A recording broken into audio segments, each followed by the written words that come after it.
warahmatullahi wabarakatuh.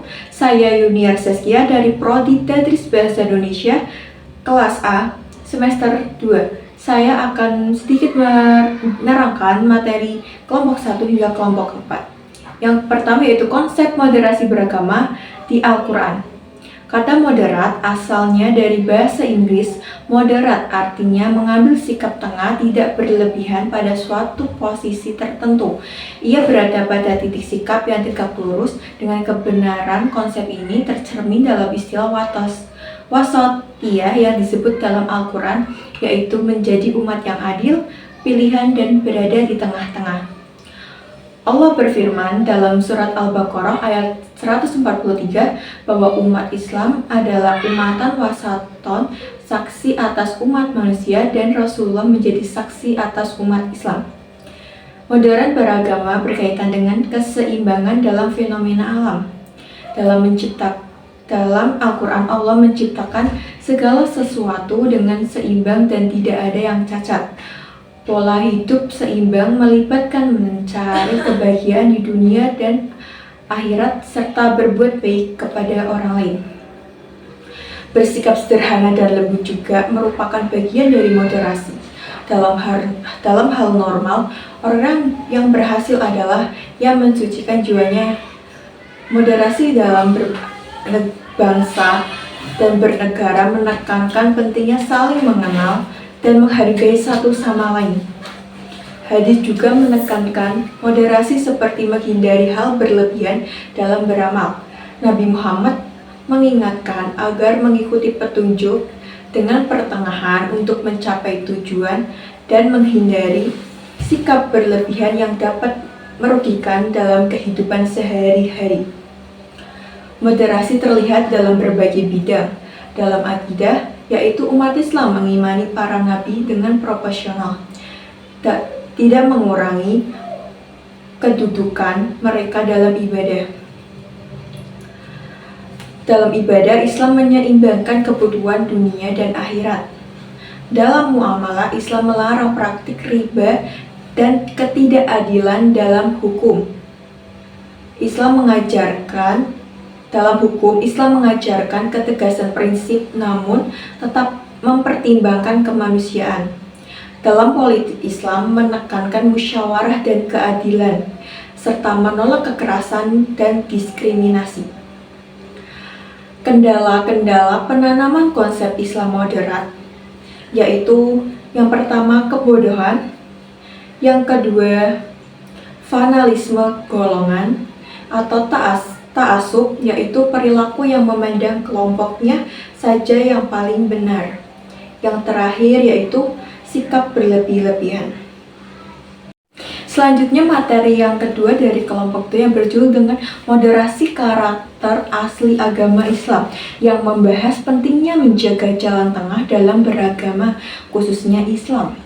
Islam lahir di tengah ketegangan ideologi dunia, spiritualisme Persia dan materialisme Romawi, dan menawarkan prinsip wasatiyah, yaitu keseimbangan antara rohani dan jasmani. Rektor UIN Sunan Gunung Jati Mahmud dalam tanggapannya atas artikel Hak Doswell mengkritisi pandangan yang menganggap simbol agama berkonotasi kekerasan. Ia menekankan pentingnya membedakan nilai universal agama dari aturan lokal seperti Konstitusi Madinah. Diingatkan bahwa penerapan simbol agama dalam negara harus memperhitungkan konteks lokal dan tidak bisa dipaksakan begitu saja.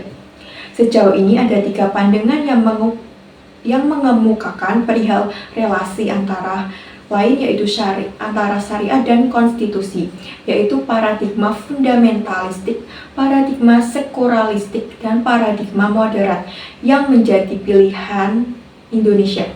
Konstitusi Indonesia menempatkan agama sebagai sumber nilai moral publik tanpa mengutamakan satu agama tertentu.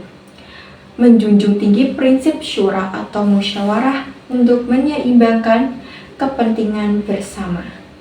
Langkah-langkah moderasi yang terstruktur meliputi prinsip sebagai berikut.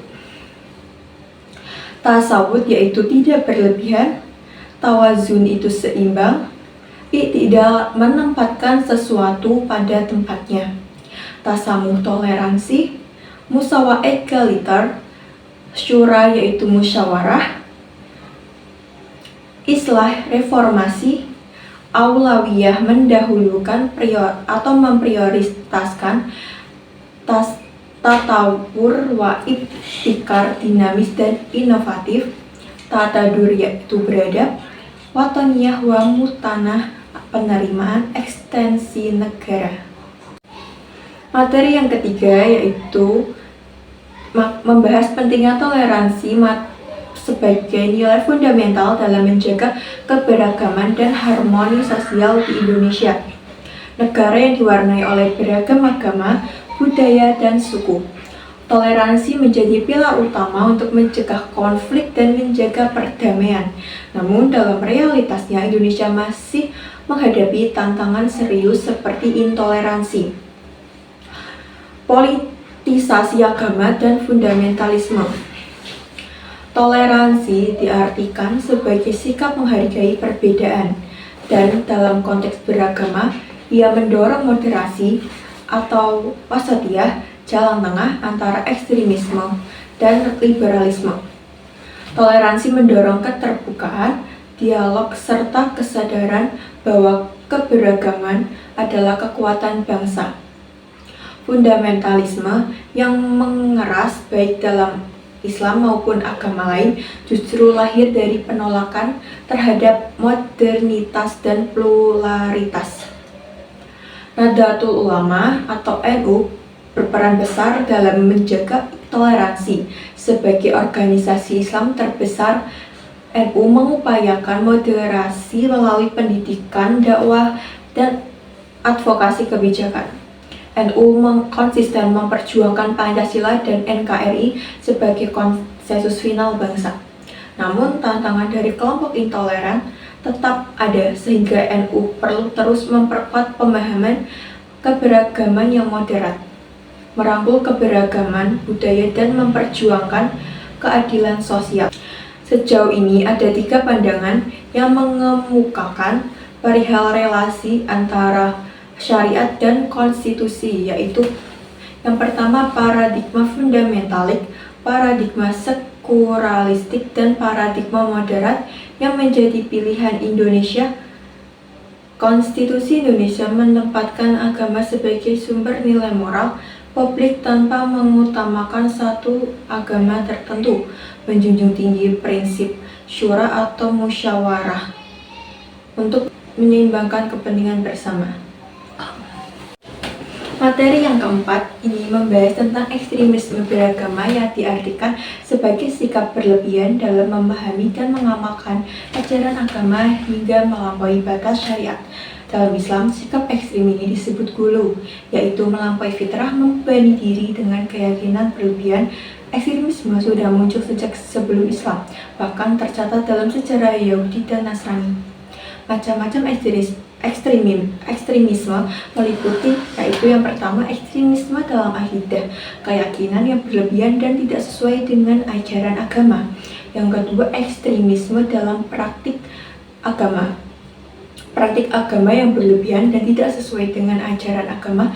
Ciri-ciri kelompok ekstremisme yaitu fanatisme terhadap pandangan sendiri, mempersulit orang lain, berprasangka buruk, dan mudah mengkafirkan orang lain. Penyebab ekstremisme dibagi menjadi 3 faktor. Yang pertama, faktor metodologi ilmiah yang mencakup kebodohan dalam pengalaman ajaran Islam. Yang kedua, faktor kejiwaan dan pendidikan. Faktor sosial ekonomi, politik, dan permasalahan dunia. Ragam bentuk ekstremisme mencakup ucapan kasar, tindakan berlebihan dalam ibadah maupun sosial, serta perasaan fanatik dalam hati. Menilai ekstremisme harus berlandaskan Al-Quran dan Sunnah, bukan hawa nafsu. Simbolannya, ekstremisme mengancam stabilitas sosial dan keagamaan. Untuk mencegahnya diperlukan pendidikan moderasi beragama sejak dini, peran aktif tokoh agama dan pemerintah, serta kesadaran masyarakat agar tidak mudah terprovokasi oleh propaganda radikal.